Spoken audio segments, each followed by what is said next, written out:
पवित्र श्रीमद् भागवत गीता, पवित्र चारों वेद, पवित्र कुरान शरीफ, पवित्र बाइबल, पवित्र गुरु ग्रंथ साहिब, पवित्र कबीर साहिब की वाणी में छुपे हुए गूढ़ रहस्य अर्थात तत्व को जानने के लिए कृपया अवश्य सुनिए जगत गुरु तत्वदर्शी संत रामपाल जी महाराज के मंगल प्रवचन। किसी भी सदग्रंथ को आप देख लिए उठा करके,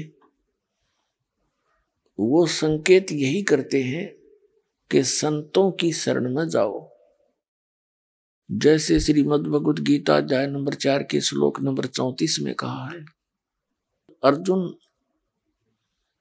कि उस तत्व ज्ञान को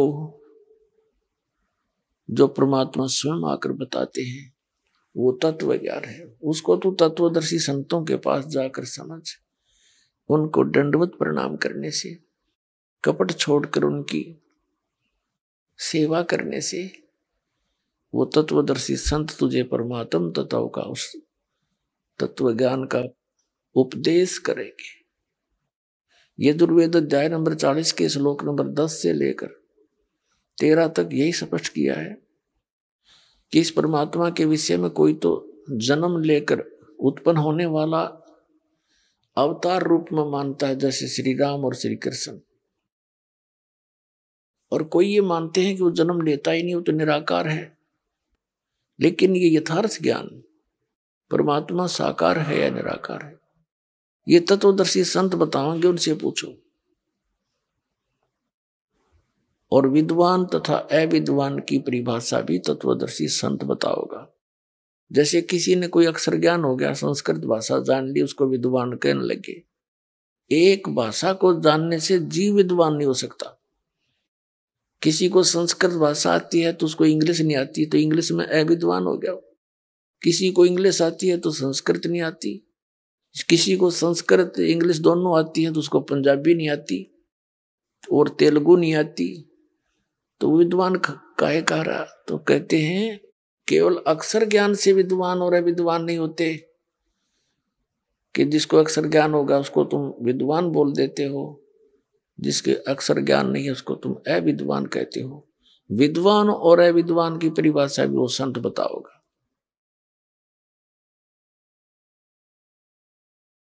तो क्या बताया है? चारों युग में संत पुकारे, को के कहा हम हेल रे, हीरे माणक मोती बरसे, ये जग चुगता ढेल रे। क्या बताते हैं कि सतगुरु पूर्ण संत की शरण में जाने से आपको लाभ होगा, अन्यथा ये जीवन आपका नष्ट हो रहा है। क्या बताते हैं?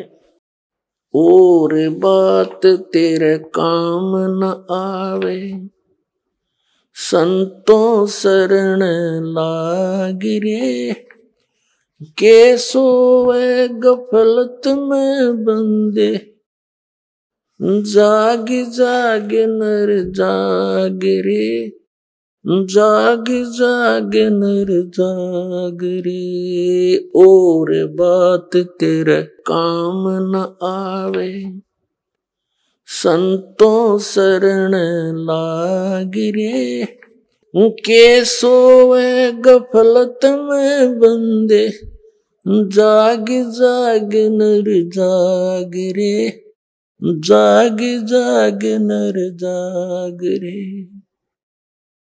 भाई उठ सवेरे उक्का भर लिया, के जाग्या नर भाग रे। उठ सवेरे हुक्का भर लिया, क्या जाग्या नर भाग रे। सुक्रम करा ना करी रे बंदगी, ये फुटे तेरे भाग रे, फुटे तेरे भाग रे। और बात तेरे काम न आवे, संतों शरण लाग रे, के सोवे गफलत में बंदे, जाग जाग नर जाग रे, जाग जाग नर जाग रे। इस तन सराय में जीव मुसाफिर, ये करता रहे दिमाग रे, तन सराय में जीव मुसाफिर, करता रहे दिमाग रे। रात बसेरा कर ले डेरा, चले सवेरा त्याग रे, चले सवेरा त्याग रे। और बात तेरे काम न आवे, संतों शरण लाग रे। के सोवे गफलत में बंदे, जाग जाग नर जाग रे। और बात तेरे काम न आवे, संतों शरण लाग रे। के सोवे गफलत में बंदे, जाग जाग नर जाग रे, जाग जाग नर जाग रे। उमदा चोला बण्या अनमोला, ये लगे दाग पे दाग रे। उमदा चोला बण्या अनमोला, लगे दाग पे दाग रे। 2 दिन की गुजरान जगत में, क्यों जले बिरानी आग रे, जले बिरानी आग रे। और बात तेरे काम न आवे, संतों शरण लाग रे। के सोवे गफलत में बंदे, जाग जाग नर जाग रे, जाग जाग नर जाग रे। कुबद का चढ़ी चडरी चत पे, तू ओया मनुष्य से नाग रे। कुबद का चढ़ी चडरी चत पे, तू होया मनुष्य ते नाग रे। सूझे नहीं सजन सुख सागर, बिना प्रेम बैराग रे, बिना प्रेम बैराग रे। और बात तेरे काम न आवे, संतों शरण लाग रे। के सोवे गफलत में बंदे, जाग जाग नर जाग रे। भाई हर सुमरे सो हंस कवावे, ये कमी क्रोधी कागरे। हर सुमरे सो हंस कवावे, ये कमी क्रोधी कागरे। बोरा न भर में विष के बन में, चल बेगमपुर बागरे, चल बेगमपुर बागरे। और बात तेरे काम न आवे, संतों शरण लाग रे। के सोवे गफलत में बंदे, जाग जाग नर जाग रे, जाग जाग नर जाग रे। भाई शब्द सैन सतगुरु की पहचानी, पाया अटल सुहाग रे। शब्द सैन सतगुरु की पहचानी, पाया अटल सुहाग रे। नितानंद महबूब गुमानी, परगट्य पूर्ण भाग रे, परगट्य पूर्ण भाग रे। और बात तेरा काम न आवे, संतों शरण लाग रे। के सोवे गफलत में बंदे, जाग जाग नर जाग रे। अब इस शब्द के माध्यम से, वैसे तो यह परमात्मा कबीर जी का शब्द है, फिर भी हमने इसके अंदर क्या संदेश दिया है इस पर ध्यान देना है। क्या बताते हैं कि एक तो जागना होता है नींद से, जो श्याम ने सो गया सुबह उठ लिया, तो उस नींद से भी जब उठते हो, उठते ही क्या करते हैं, कोई बीड़ी लाओगा, कोई होक्का भरण चलेगा, कहते हैं फिर क्या जाग गया, उठ सवेरे होक्का भर लिया। हमारे इस शरीर के अंदर कमल बने हुए हैं, कमल रीढ़ की हड्डी जो है, बैकबोन जिसे कहते हैं, इसके अंदर की तरफ ऐसे कमल चक्कर बने हुए हैं और उनके अंदर उन भगवानों का संबंध है यहाँ के प्रधानों का। जैसे सबसे नीचे जो मूल कमल है उसमें गणेश जी का कनेक्शन है उसके लोक से, और उससे ऊपर, उससे 2 उंगल ऊपर लगभग, यानी नीचे जो रीढ़ की हड्डी नीचे जाकर गुदा के पास एंड होता है, इससे 2 उंगल ऊपर तो गणेश जी का मूल कमल है। उसके बाद स्वादिष्ठान चक्र है, सावित्री और ब्रह्मा जी के उस लोक से इसका कनेक्शन होता है। और फिर नाभि के सामने नाभि कमल है, बैक में, बैकबोन के अंदर की साइड में, नाभि के पीछे, तो उसमें विष्णु और लक्ष्मी जी का निवास है, यानी उनके लोक से वो कनेक्टेड है सबका, ऐसे तार से कनेक्टेड है सब जितने भी प्राणी मनुष्य शरीरधारी है। और हृदय कमल हम दोनों सतनों के बीच में जो स्थान है वो बैकबोन के अंदर की तरफ, रीढ़ की हड्डी के अंदर की तरफ, यानी ये तो एक निशान है कि यहाँ है वो, इसको हृदय मध्य का कमल कहते हैं। इसमें शिव और पार्वती जी का वो लोक है, उससे संबंध है इसका। और कंठ कमल में ये कंठ है, इसके यहाँ पर जहां ये थोड़ी सी बैंड होती है रीढ़ की हड्डी, इसके अंदर की साइड में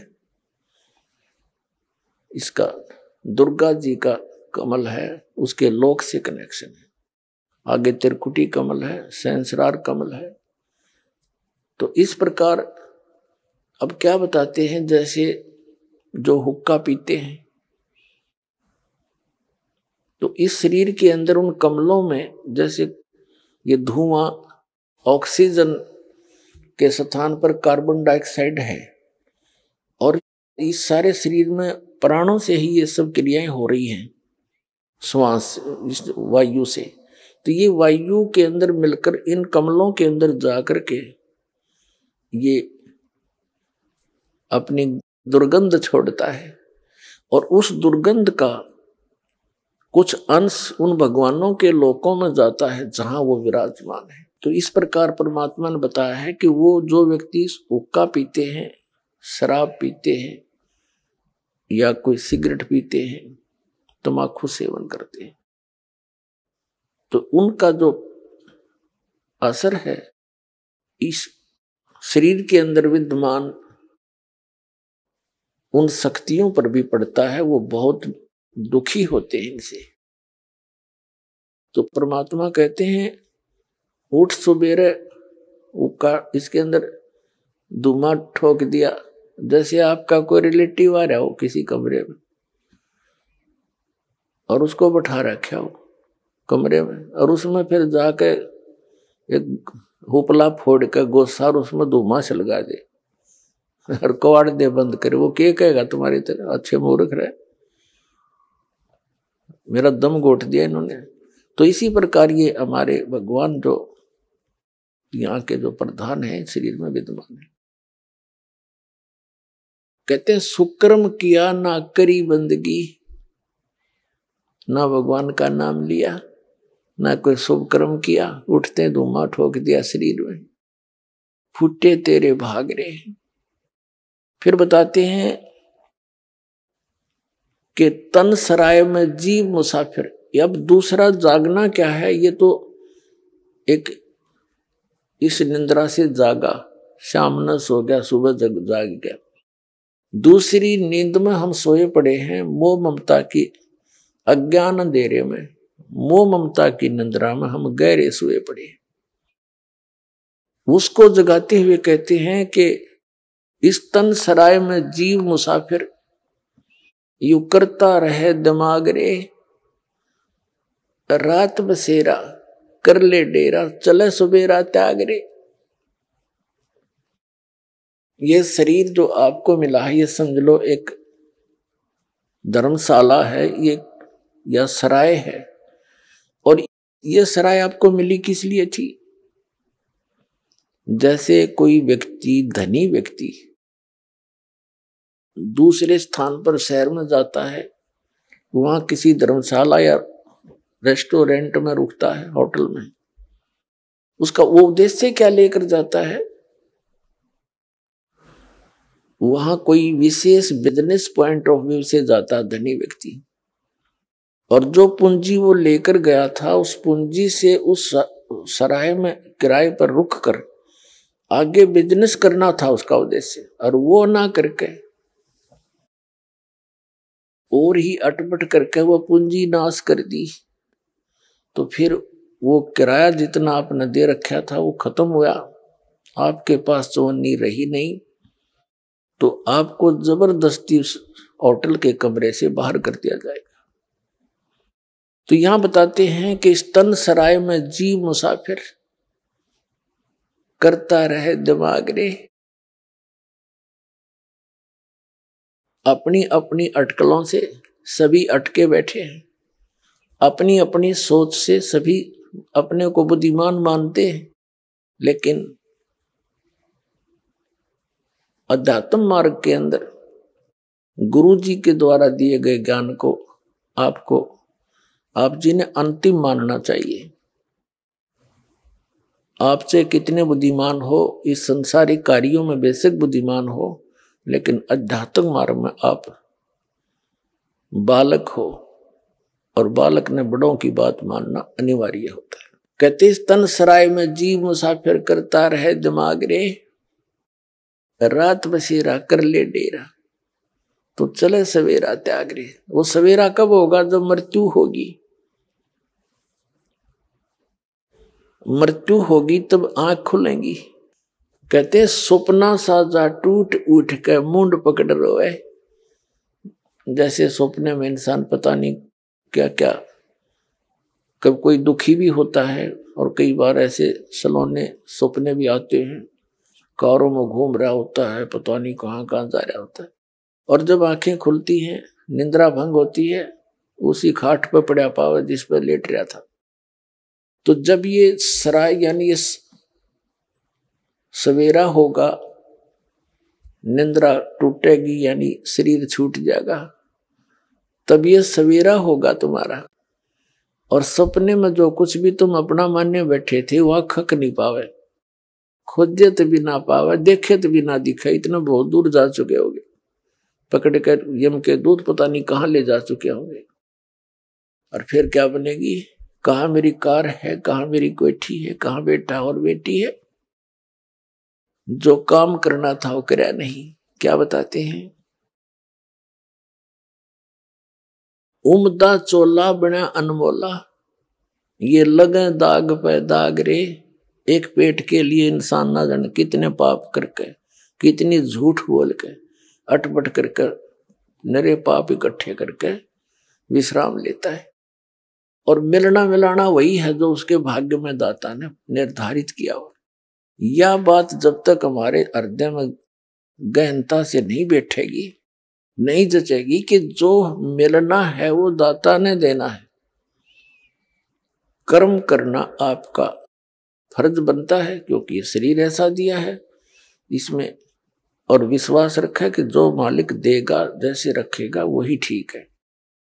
पहले तो जब तक हम परमात्मा की शरण में नहीं आते हैं तो हमें केवल अपना प्रारब्ध ही मिलता है। प्रारब्ध में जो हमारे भाग्य में निर्धारित है वही मिलेगा, उससे अधिक और कम नहीं हो सकता, चाहे कोई सिर पटक ले।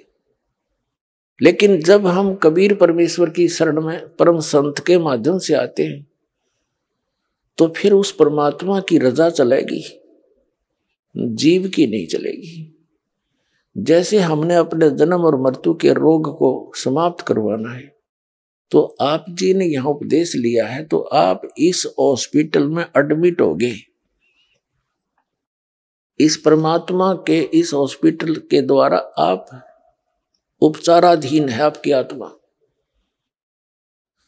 और फिर डॉक्टर के भी उपचाराधीन व्यक्ति, रोगी, डॉक्टर की मान्यता उसका शीघ्र भला होगा, वो स्वस्थ होगा। साथ में अपनी भी तगड़मबाजी लड़ाता रहेगा तो वो देर कर देगा। तो डॉक्टर को सब मालूम होता है कौन सी आवश्यक वस्तु इसको देनी है, कौन सा इसको परहेज बताना है। तो आप जी ने सब मर्यादाओं का पालन करना है। कबीर साहब कहते हैं औखद खावे पत्थर है तब पावे भगवान, औखद खावे पत्थर है, यानी दवाई लेवे और परहेज रखे, पथ्य रखे। तो इसी प्रकार मर्यादा में रहे और इस मंत्र रूपी औषधि को खाता रहे तो फिर उनका ये रोग नाश हो जाएगा। तो यहां आपके भाग में ना होगा तो भी देगा ये मालिक। आपके भाग में दुख होगा, जब तक कबीर साहब की शरण में नहीं आए थे तो आपने वो भोगना ही पड़ता, और अब आपको भोगना नहीं पड़ेगा जो आपके पाप के कारण आपको दुख होना था। क्योंकि ये वो परमात्मा है जो कबीर अंगारी असी, यजुर्वेद अध्याय नंबर 5 के मंत्र नंबर 32 में कहा कि कबीर अंगारी असी बंभारी असी सबर ज्योति रत धामा असी। वो कबीर परमात्मा बंधनों का शत्रु यानी बंदी छोड़ है और पाप नाशक, पापों का शत्रु, पापों का नाश करता है। और वो सबर ज्योति सोम प्रकाशित सतलोक के अंदर वो वहां रहता है। तो ये परमात्मा आपके प्रारब्ध के पाप कर्म को भी नाश करेगा और पाप से दुख होता है और पुण्य से आपको सुख होता है। तो हमारे इतने पुण्य नहीं है कि हम आजीवन सुखी बने रहें। कभी पुण्य है, पुण्य के कारण सुख है, तो फिर पाप के कारण दुख भी भोगना पड़ता है जब तक हम कबीर परमात्मा की शरण में नहीं आते। तो यहाँ आदरणीय गरीबदास साहिब जी बताते हैं कि मासा घटे न तिल बधे, विद ना लिखे जो लेख, और सच्चा सतगुरु मेट कर ऊपर मार दे मेघ। मासा घटे न तिल बढ़े, जो आपके प्रारब्ध में विधाता ने जो लिख रखे वो ना घट सकते ना बढ़ सकते। कब तक?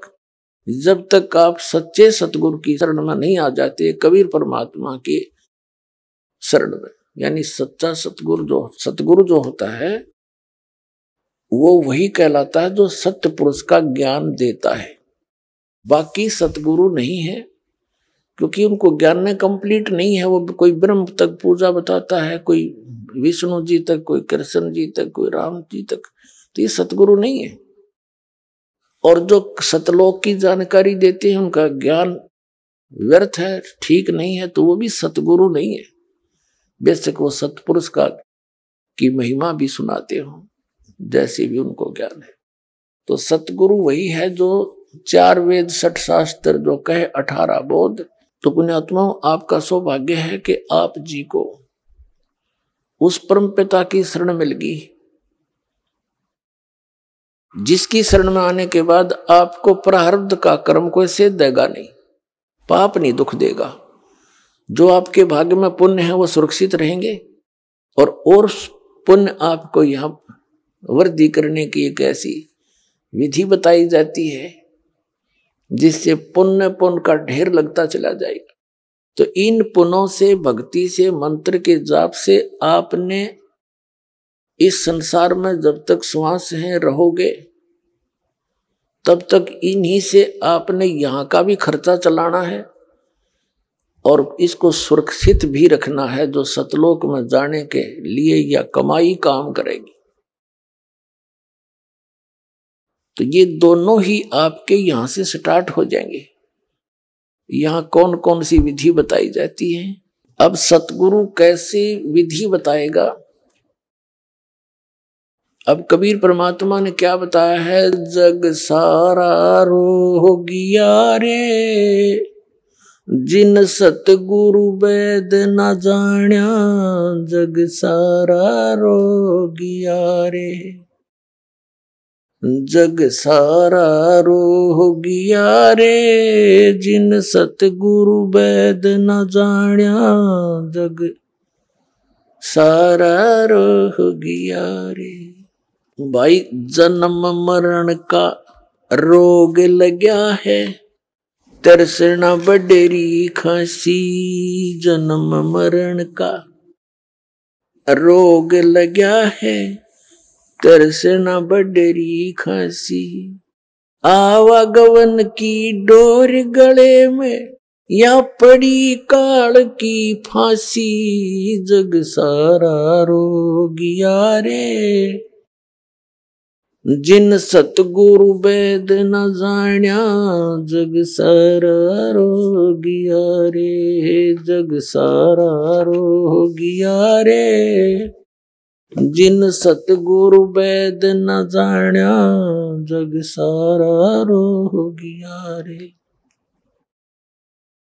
भाई सच्चा सतगुरु कोई न पूजे, इन झूठों जगपतियासी, सच्चा सतगुरु कोई न पूजे, इन झूठों जगपतियासी, अंधे की बां गई अंधे ने ये मार्ग कौन बतासी, जग सारा रोगिया रे जिन सतगुरु वेद न जान्या, जग सारा रोगिया रे, जग सारा रोगिया रे जिन सतगुरु वेद न जान्या, जग सारा रोगिया रे।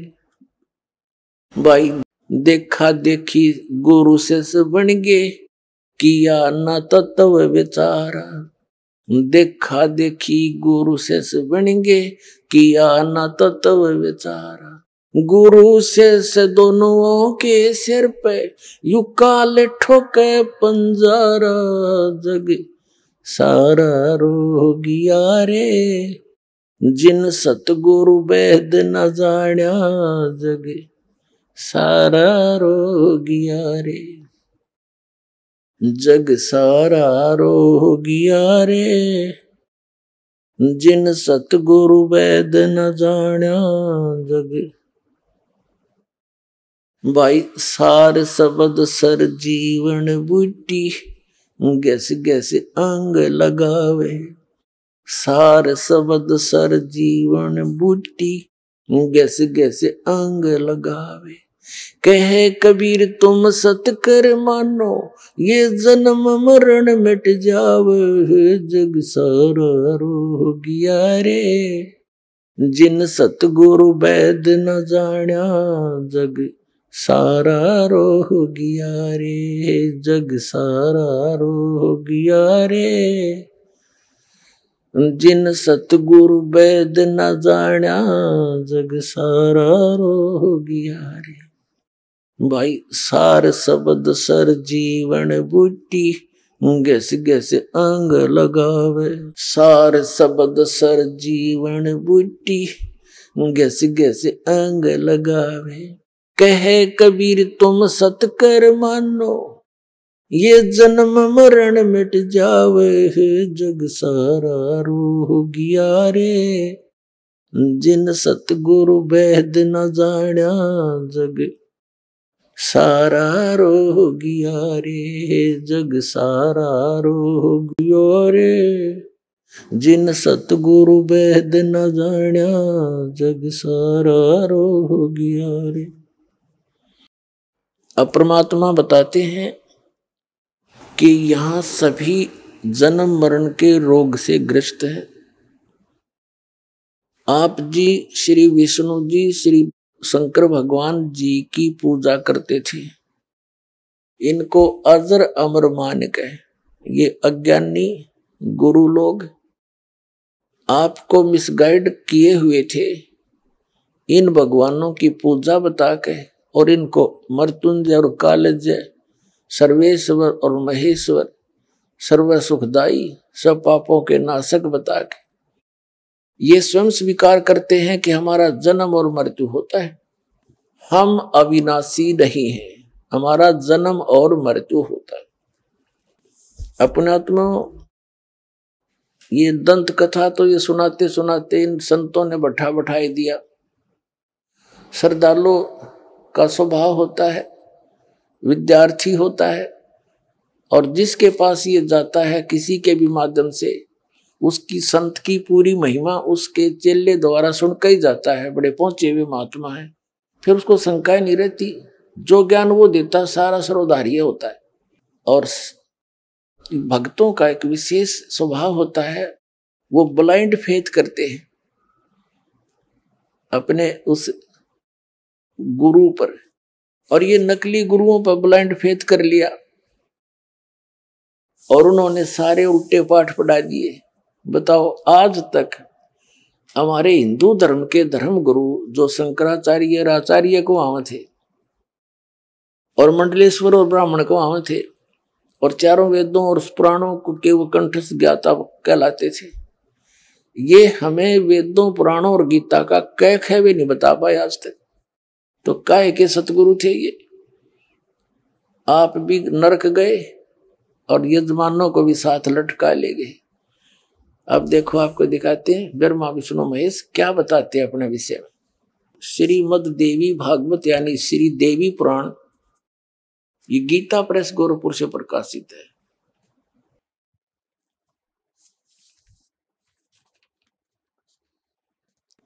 संपादक हनुमान प्रसाद पोदार, चमन लाल गोस्वामी, और ये प्रकाशक में मुद्रक है गीता प्रेस गोरखपुर, गोविंद भवन कार्यालय कोलकाता का संस्थान। ये इनके फोन और फैक्स नंबर।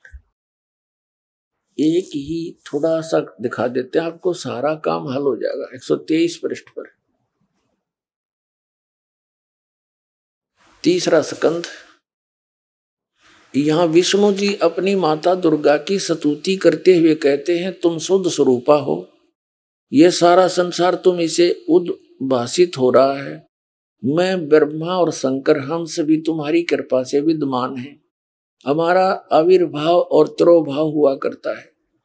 आविर्भाव माने जन्म, तिरोभाव माने मृत्यु। हमारा तो जन्म और मृत्यु हुआ करता, केवल तुम ही नित्य हो, जगत जननी हो, प्रकृति और सनातनी देवी हो।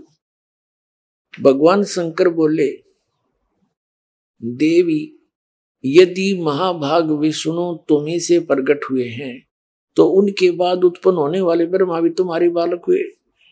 फिर मैं तमोगुणी लीला करने वाला शंकर क्या तुम्हारी संतान नहीं हुआ? अर्थात मुझे भी उत्पन्न करने वाली तुम ही हो। शिवे, संपूर्ण संसार की सृष्टि करने में तुम बड़ी चतुर हो। इस संसार की सृष्टि, स्थिति और संहार में तुम्हारे गुण सदा समर्थ हैं। उन्हीं तीनों गुणों से उत्पन्न हम यानी ब्रह्मा विष्णु एवं शंकर नियमानुसार कार्य में तत्पर रहते हैं। इस पवित्र पुराण ने, इस थोड़े से लेख ने 5 कंसेप्ट क्लियर, 5 बिंदु स्पष्ट कर दिए। नंबर 1 के ब्रह्मा विष्णु महेश नाशवान है, इनकी जन्म और मृत्यु होती है। नंबर 2 दुर्गा को प्रकृति भी कहते हैं। नंबर 3 के रजगुण ब्रह्मा है, सतगुण विष्णु, तमगुण शिव। और नंबर 4 ये कर दिया कि ये केवल नियमित कार्य ही कर सकते हैं, ये ना किसी के संस्कार में कोई वृद्धि कर सकते और ना कम कर सकते। और 5वां ये हो गया कि ये ब्रह्मा विष्णु महेश की जननी है या इनकी मां है। हो गया, ये तो ब्रह्मा विष्णु महेश ये तीनों नाशवान हुए, तो ये भी रोगी, जन्म मृत्यु के रोग से ये भी ग्रस्त है। अब इनके पिता हैं ब्रह्म सरपुरुष, जो श्री कृष्ण जी में प्रवेश करके श्रीमद् भगवद गीता जी का ज्ञान दे रहे। वो क्या बताते हैं अर्जुन? वो चौथे अध्याय के 5 और 9 श्लोक में, दूसरे अध्याय के 12वें श्लोक में गीता जी, और 10वें अध्याय के दूसरे श्लोक में, अर्जुन तेरे और मेरे बहुत जन्म हो चुके हैं, तू नहीं जानता मैं जानता हूं। अपने आत्मा, अभी तक तो हम सुनी सुनाई बातों पर विश्वास करते थे, लेकिन दास नहीं मानता इस बात को कि कोई इस दास के केवल वर्बली पर विश्वास कर लेगा। ठीक है, जिन्होंने ये ज्ञान गहनता से सुन लिया उनको तो सारी बात स्पष्ट हो चुकी है, लेकिन इस सत्संग रूपी इस विद्यालय में ये सत्संग रूपी जो लेक्चर चलते हैं, इसमें विद्यार्थी बदलते रहते हैं, श्रोता बदलते रहते हैं। इसलिए दास का प्रयत्न होता है कि जो पहली बार आए हैं उनके सत्र का भी सत्संग हो, और जो 2, 3, 4 बार आ चुके हैं उनके सत्र का भी, और पुराणों के सत्र का भी, जो बहुत पुराने हो गए। तो ये सामूहिक ही ये ज्ञान दिया जाता है, और ये ज्ञान यज्ञ का फल आपको मिलता है। अब देखिएगा, श्रीमद् भगवत गीता, गीता प्रेस गोरखपुर से प्रकाशित है। जयदयाल गोविंद का इसके अनुवादक है। ये इसने अपने हाथ से लिखा है। देखिएगा, श्रीमद् भगवत गीता अध्याय नंबर 4 के और श्लोक नंबर ये 5, यहां इसका अनुवाद है। हे परंतम अर्जुन, मेरे और तेरे बहुत से जन्म हो चुके हैं, उन सब को तू नहीं जानता, किंतु मैं जानता हूं। ठीक हो गया। अब ये चौथे अध्याय के 9वें श्लोक में क्या कहता है? हे अर्जुन, मेरे जन्म और कर्म दिव्य हैं, अलौकिक हैं। ठीक है। अब दूसरे अध्याय के 12वें श्लोक में, अध्याय नंबर 2 का और श्लोक नंबर यहां 12 है। न तो ऐसा ही है कि मैं किसी काल में नहीं था, अथवा तू नहीं था, अथवा ये राजा लोग नहीं थे, और न ही ऐसा है कि इससे आगे हम सभी नहीं रहेंगे। कहने का भाव ये है कि तेरी भी जन्म मृत्यु बनी रहेगी और मेरी भी बनी रहेगी। अब इस दूसरे अध्याय के 17वें श्लोक में क्या कहता है गीता ज्ञानदाता? अपने से अन्य परमात्मा की महिमा बताता है। कहता है कि नाश रहित तो उसको जान, जिससे ये संपूर्ण जगत दृश्य वर्ग व्याप्त है, और इस अविनाशी का विनाश करने में कोई भी समर्थ नहीं है। 10वें अध्याय का दूसरा श्लोक, ये अध्याय नंबर 10 का और श्लोक नंबर 2 है। यहीं पर मेरी उत्पत्ति को, गीता ज्ञानदाता ब्रह्म कहता है, मेरा जन्म तो हुआ है, मेरी उत्पत्ति को, लीला से प्रकट होने से नहीं, मेरी उत्पत्ति को न देवता लोग जानते हैं और न महर्षि ही जानते हैं, क्योंकि मैं सब प्रकार से देवताओं और महर्षियों का भी आदि कारण हूं। भावार्थ क्या है इस गीता ज्ञानदाता का? कि ये जितने भी इस ब्रह्मांड के अंदर, इसके लोक में 21 ब्रह्मांड में जितने भी ऋषि महर्षि ब्रह्मा विष्णु महेश देवता या जीव है, जैसे ब्रह्मा विष्णु महेश की उत्पत्ति दुर्गा और इस काल के संयोग से हुई है, तो ये ब्रह्मा विष्णु महेश को आज तक अपने पिता का ज्ञान नहीं। 3 देव सो उसको धावे, निरंजन का वो पार न पावे। इसने प्रतिज्ञा कर रखी है कि मैं कभी भी अपने वास्तविक रूप में किसी को दर्शन नहीं दूंगा, और मेरा भेद दुर्गा तो किसी को मत बताना। तो दुर्गा देवी जो है, देवी जी उस निरंजन के डर से उसका कोई यथार्थ ज्ञान अपने बच्चों को भी नहीं बताती। ये तो परमात्मा आए, कबीर भगवान जो सबके जनक हैं, जिसने इस निरंजन की भी उत्पत्ति की, ज्योति निरंजन ब्रह्मा विष्णु महेश के पिता की, और दुर्गा की उत्पत्ति उन्हीं से हुई, वो सबके जनक है। उसने आके इनकी जन्म और मृत्यु बताई, इनकी सतिथि बताई, ब्रह्मा विष्णु महेश की सतिथि बताई। वो हमारा गले नहीं उतरी, क्योंकि उस समय हम अशिक्षित थे, और इन नकली गुरु ब्राह्मण ऋषि महर्षि आचार्य शंकराचार्यों ने 600 वर्ष पहले परमात्मा आए थे, तो उन्होंने परमात्मा के ज्ञान को हमारे तक नहीं आने दिया। ये कहकर के कबीर अशिक्षित है, ये सदग्रंथों से अपरिचित है, संस्कृत भाषा ये जानता नहीं, झूठ बोलता सारी, जबकि परमात्मा सारी साची कह कर चले गए। उस समय के लिखे हुए वचन आज सदग्रंथों ने समर्थन किया, जो भगवान बताया करते थे। अब ये सिद्ध हो गया कि ये गीता ज्ञान दाता भी नासवान, ये भी जन्म मृत्यु के रोग में। अब श्रीमद् भगवत गीता अध्याय नंबर 15 के श्लोक नंबर 16 और 17 में 3 पुरुष बताए हैं, एक सरपुरुष, एक अक्षर पुरुष।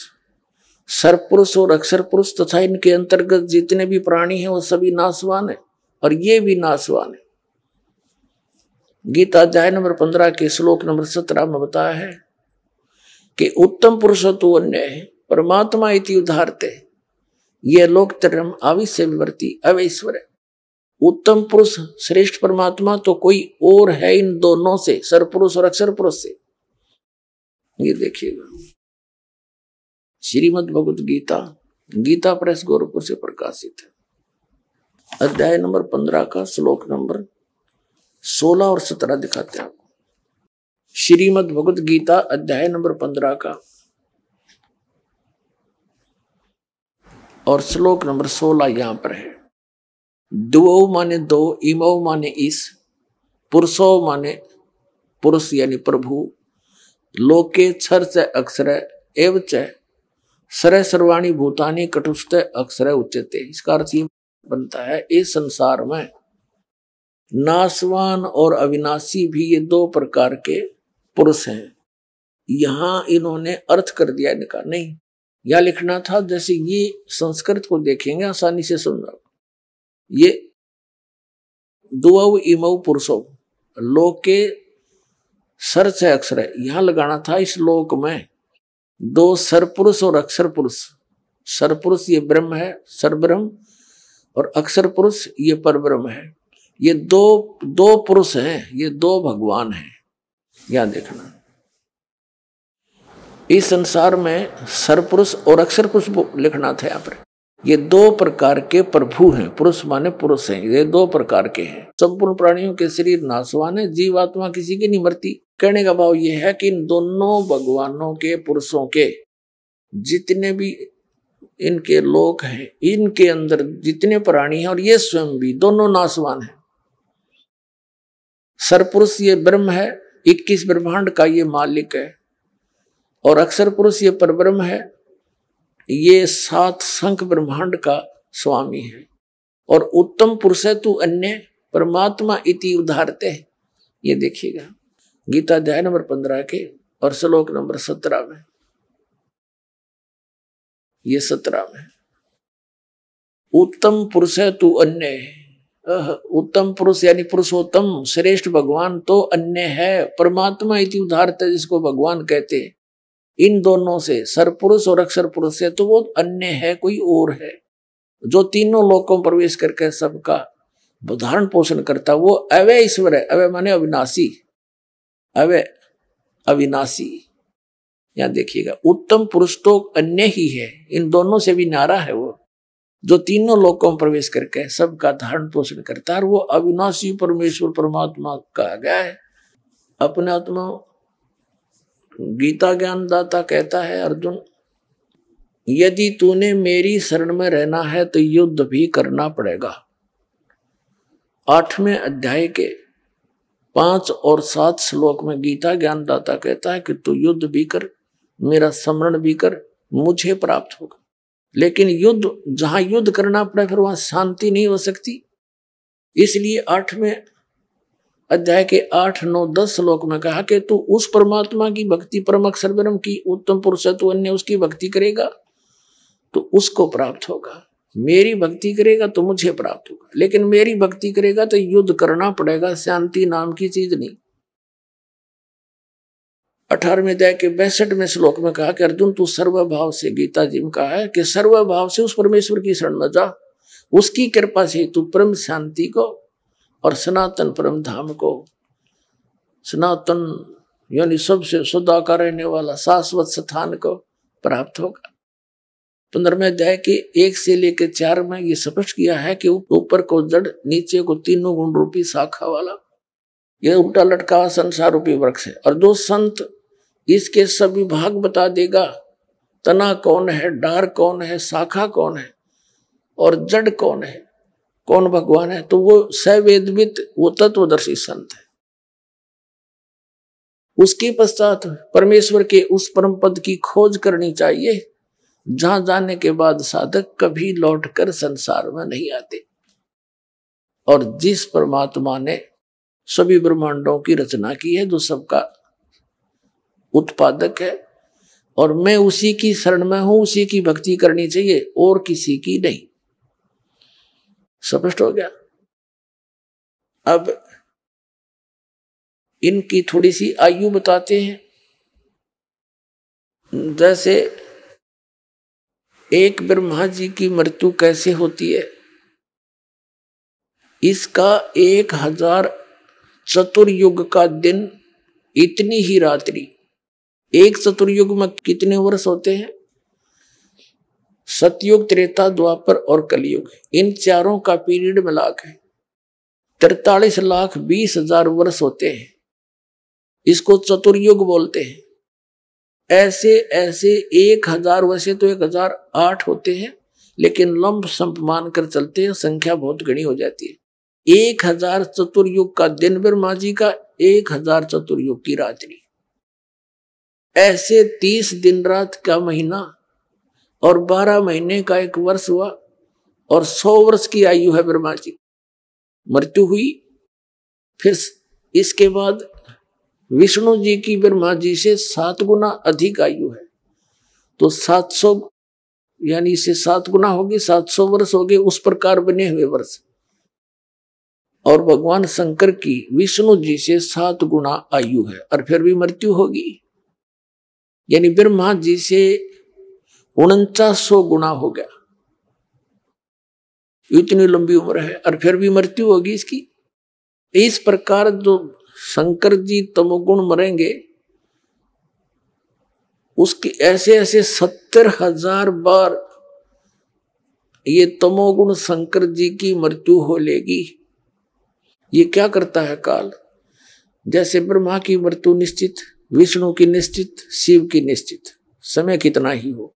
उससे पहले ये अपनी पत्नी दुर्गा के संयोग से इसने 3 स्थान बना रखे हैं, एक रजोगुण प्रधान, एक सतोगुण प्रधान, एक तमोगुण प्रधान। जैसे एक कक्ष में, एक मकान में 3 कक्ष हों, एक कक्ष के अंदर साधु संत फकीरों के चित्र लगे हों, दूसरे में अश्लील चित्र लगे हों, और तीसरे में देशभक्त शहीदों के चित्र लगे हों। तो जिस भी कक्ष में जैसे चित्र लगे हैं, व्यक्ति का वहां वैसा ही मन बन जाता है, वैसी उसकी भावना जब तक उसमें रहेगा, उनके सब चित्रों को, उनको देखकर उनके गुणों को वैसा ही स्वभाव बन जाता है। तो ऐसे ही इसने ऊपर अपने ब्रह्मांड के ऊपरले स्थान पर एक गुप्त स्थान बना रखे हैं। तो वहां इसने ऐसे 3 स्थान बना रखे हैं। तो वहां दुर्गा को जब ये ब्रह्मा जी की उत्पत्ति करता है नए जीव की, तो दुर्गा को बना लेता है सावित्री रूप, और स्वयं बन जाता है पंचमुखी ब्रह्मा। और फिर उनके संयोग से जो पुत्र होता है वैसे स्वरूप का, वैसे स्वभाव का बन जाता है। फिर उसको कोमा में रखते हैं, ये परवरिश जारी रहती है। ब्रह्मा की मृत्यु होते ही युवा ब्रह्मा को एज इट इज रख देते हैं, और फिर वो नए सिरे से काम संभाल लेता है। ऐसे ही विष्णु जी को तैयार करके रखते हैं। वो विष्णु मर जाता है, वो ब्रह्मा मर जाता है, वो शिव मर जाता है, वो आत्माएं 84 लाख योनियों में चली जाती हैं, और नई अच्छी आत्माओं को, वो पुण्यात्माओं को वहां उन पदों पर फिर नियुक्त कर देता अपने पुत्रों के रूप, अपने इस व्यवस्था को बनाए रखने के लिए। तो 70,000 बार जब यो तमोगुण शिव की मृत्यु हो जाती है, तब एक ब्रह्मांड का पूरा विनाश हो जाता है। उस समय ये काल वहां बैठा होता है। इस काल की भी मृत्यु होती है, दुर्गा की भी मृत्यु होती है। सभी ब्रह्मांड में आग लग जाती है और सब जल जाता है। अब तत्व अपनी अपनी स्थिति में भिन्न भिन्न हो जाते हैं। फिर यहां से ये ऑटोमेटिक सिस्टम बना रखा है परमात्मा ने इसके लिए। ये क्या करते हैं, इस ब्रह्मांड से सभी प्राणी ऊपर को उठ जाएंगे, नू के नू, और ये यहाँ के जितना भी तत्व है ये यहीं रह जाएगा। जो भी यहाँ इसका मटेरियल है ये ऊपर चले जाएंगे एकदम पूरी स्पीड से, वो दूसरे ब्रह्मांड में प्रवेश कर जाएंगे। एक सुराख उसके अंदर से जाते हैं, जैसे चीप खकाट उठे कण जाते हैं। आप कभी प्रकाश की रोशनी में देखते हो ऐसे, तो ऐसे जाते हैं ऊपर को, तो दूसरे ब्रह्मांड में जाते ही ये अन्य प्राणी अचेत हो जाते हैं। और ऐसी सिस्टम बना रखा परमात्मा ने, दुर्गा और इस काल के दोनों के युवा शरीर बन जाते हैं, नए शरीर बन जाते हैं। तो ये फिर अपने संयोग से, अपने वचन से, कुछ अपने मैथुन क्रिया से पुनः फिर दूसरे ब्रह्मांड में सृष्टि रचते हैं और फिर इसी प्रक्रिया से धीरे धीरे वहां पूरा फैल जाता है। तब तक अरबों और खरबों वर्षों के बाद नंबर आता है दूसरे ब्रह्मांड का। तब तक इसके अंदर जो भी मटेरियल है एजिटीज रहता है, फिर वो धीरे धीरे प्रकृति के नियम से अपने आप ये सब बनते चले जाते हैं। पृथ्वी बनती है, फिर उसके ऊपर सारी व्यवस्था बनती है। ये इन पर ये वैज्ञानिक माथापच्ची करते रहते हैं, ये धातु ज्ञान के आसपास भी नहीं पहुंच सकते। तो फिर क्या होता है, इस प्रकार इनकी मृत्यु होती है। तो ये जब 70 ऐसे जो 70,000 बार तमोगुण शिव की मृत्यु के बाद जो एक ब्रह्म मरा, सरपुरुष की मृत्यु हुई, ये एक युग माना जाता है किसका, अक्षर पुरुष का। आइए अब हम उन श्रद्धालुओं के अनुभव जानते हैं जो जगत गुरु तत्वदर्शी संत रामपाल जी महाराज जी से दीक्षा प्राप्त कर चुके हैं तथा उनके द्वारा बताए गए भक्ति मार्ग पर चल रहे हैं। नमस्कार जी। सत साहेब। क्या नाम है जी आपका? सुनीता ठाकुर। कहाँ से हैं जी आप? हम झारखंड गोड्डा जिला ग्राम मालनी से हैं। संत रामपाल जी महाराज से नाम दीक्षा आपने कब ली? संत रामपाल जी महाराज जी से दीक्षा 2021 में ली है। सुनीता जी, आपने क्या क्या भक्ति साधनाएं की हैं अभी तक? शंकर भगवान जी उनको गुरु मानते थे, वही मतलब भक्ति वगैरह उन्हीं की पूजा वगैरह करते थे। तो फिर आप संत रामपाल जी महाराज जी की शरण में कैसे गईं? जब हमने PNB मेटलाइफ में काम करते थे, एजेंसी चैनल इंश्योरेंस सेक्टर में, तो उसी दौरान हमने पॉलिसी के लिए जो बात करने जाते थे, तो एक भगत जी के कहाँ इत्तेफाक से चले गए पॉलिसी के लिए। तो वो भगत जी बोले, जो चीज़ तुम यहाँ लेने आई हो अपनी रोजी रोटी के लिए, वो ऐसा चीज़ हम देना चाहते हैं जिससे कि जीवन का कल्याण हो सकता है। जो चीज़ पाने के लिए हमें ये शरीर मिला है, उसके बारे में तुम जानना चाहोगी। किस देवी देवता को हम पूजते हैं और क्यों नहीं लाभ मिलता है, क्या करें जो मुक्ति का मार्ग मिले, ये सारे धार्मिक ज्ञान वो बताने लगे। वो एक दिन ज्ञान गंगा पुस्तक दिए, जो मैं कभी नहीं पता था कि माँ दुर्गा जो है मांग में सिंदूर लगाती हैं, तो किस देवता के नाम से वो सिंदूर लगाती हैं। भगवान शंकर जी का हम लोग ये मानते थे कि भगवान शंकर जी ही जो है वो, उसके अलावा और आगे कोई भी नहीं है। लेकिन उनके द्वारा मुझे ज्ञान गंगा पुस्तक पढ़ने के बाद पता चला कि ब्रह्मा विष्णु महेश की उत्पत्ति कैसे हुई है, उनके माता पिता कौन हैं। ये ज्ञान जैसे मिला तैसे ही हम भगत जी के पास गए कि आप लोग जहाँ पे जाते हैं, जहाँ सत्संग होता है, हमको वो स्थान बताइए, मुझे वो दीक्षा वहाँ लेना है और उनके शरण में मुझे जल्द से जल्द जाना है, अब हमको लेट नहीं करना है। तो फिर आश्रम गए, वहाँ नियम सारा बताया गया कि ये सब नियम अगर फॉलो कर सकते हैं तो आप दीक्षा ले सकते हैं। तो सारा नियम पढ़ने के बाद संत रामपाल जी महाराज के शरण में आके उनसे दीक्षा लिए हैं। संत रामपाल जी महाराज से नाम दीक्षा लेने के बाद क्या आपको लाभ भी मिले? मैं तो ये मन में लेकर गई थी कि मुझे बहुत कष्ट है, शायद इनके शरण में आएंगे तो कुछ लाभ होगा। शारीरिक कष्ट तो था ही, आर्थिक कष्ट भी था, और बहुत सारे छोटे मोटे ऐसे थे कि लगता था कि किस भगवान को पूजे जो सरलता से सारा कुछ जो अपने आप खत्म हो जाए प्रॉब्लम। यही सोच करके वहाँ गए थे। परेशानी तो बहुत थे, लेकिन उस समय मुझे ये ज्ञान था कि यहाँ पे आने के बाद मुझे जरूर कुछ आर्थिक लाभ और शारीरिक लाभ मिलेगा। लेकिन जैसे हम दीक्षा लिए घर पहुंचे, घर में बहुत सारे टेंशन कचकच होते थे भाई और माँ के बीच में। माँ एक दिन झगड़ा करके बोली कि तुम लोग इतना कचकच कर रहे हो, झगड़ा कर रहे हो, मन तो करता है हम ही मर जाए। मेरा भाई बोला कि माँ तुम क्या मेरे सामने मर के दिखाएगी, आज हम ही तुमको मर के दिखाते हैं। वो मतलब रो के छत पे जा रहा था, मुझे लगा कि वो कुछ दुर्घटना ना कर बैठे, उसके पीछे पीछे हम भी दौड़े। वो गेट बंद किया और अलविदा कहने लगा, और तो हम चिल्लाने लगे कि इसे लगता है कुछ ये फांसी वगैरह लगाया है, जल्दी दौड़ो। सब मोहल्ले के लोग ने आके देखा, खिड़की तोड़ा तो देखा कि पंखे में वो फंसरी लगाए, फंदा लगाए हुए लटक रहा है। तो हम अपना बेटा, जो मेरा बेटा 15 साल का था, उसको हम कंधे पे चढ़ा के वेंटिलेटर पे दिखाए। फिर अचानक से याद आया कि संत रामपाल जी महाराज बहुत चमत्कार करते हैं, बहुत लोगों पे दया करते हैं। उनका ख्याल आया और उनसे हम प्रार्थना करने लगे, हे परमात्मा आज मेरे भाई का जान बचा लीजिए।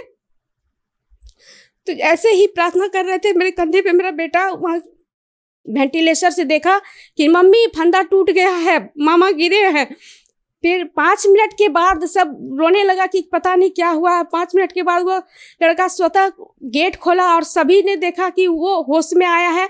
सिर्फ उसका गर्दन में ब्लड जाम हुआ था और फिर डॉक्टर के पास लेके गए।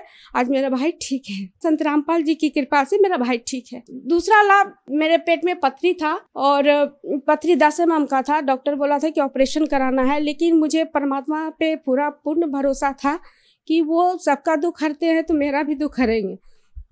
तो हमने ऑपरेशन नहीं करवाया, दवा भी नहीं खाया, लेकिन अभी तक हम ठीक हैं। तीसरा लाभ, 2012 में मेरे पति एक्सपायर होने के बाद हम अपने 2 बच्चे के साथ ससुराल को छोड़ के, वहाँ के संपत्ति को छोड़ के, सब कुछ दुनियादारी छोड़ के बच्चे को पढ़ाने का जो इच्छा था, उस देश से हम मायके चले गए थे। तो अब इधर 2023 में जब मैट्रिक का एग्जाम दिया मेरा बेटा, एग्जाम से पहले वो पढ़ाई नहीं करता था। रात दिन चिंता होता था कि जिस उद्देश्य से हम मायके आए हैं, अगर मेरा बेटा मैट्रिक पास नहीं करेगा तो हम अपने ससुराल वालों को क्या मुँह दिखाएंगे। हम आश्रम जाते थे, रोते थे गुरुजी के पास, गुरुजी वो तो पढ़ाई नहीं कर रहा है, लेकिन कृपया उस पर दया करिएगा।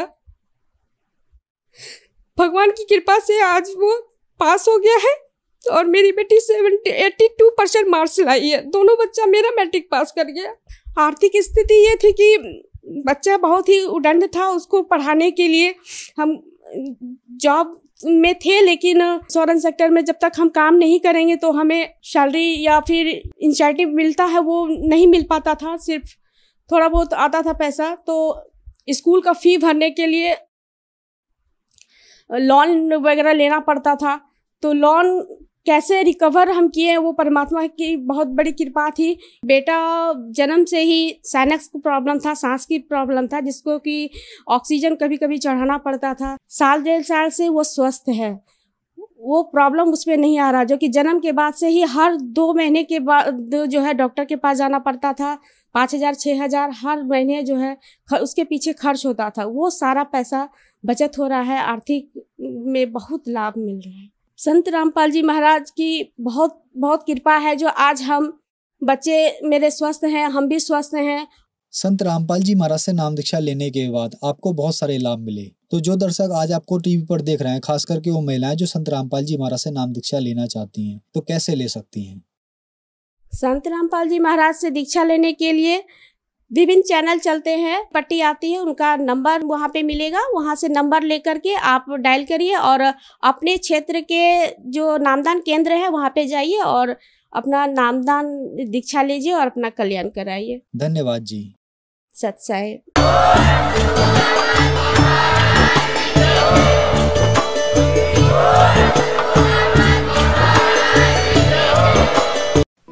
आप सुन रहे थे जगत गुरु तत्वदर्शी संत रामपाल जी महाराज के मंगल प्रवचन। अधिक जानकारी के लिए संपर्क करें।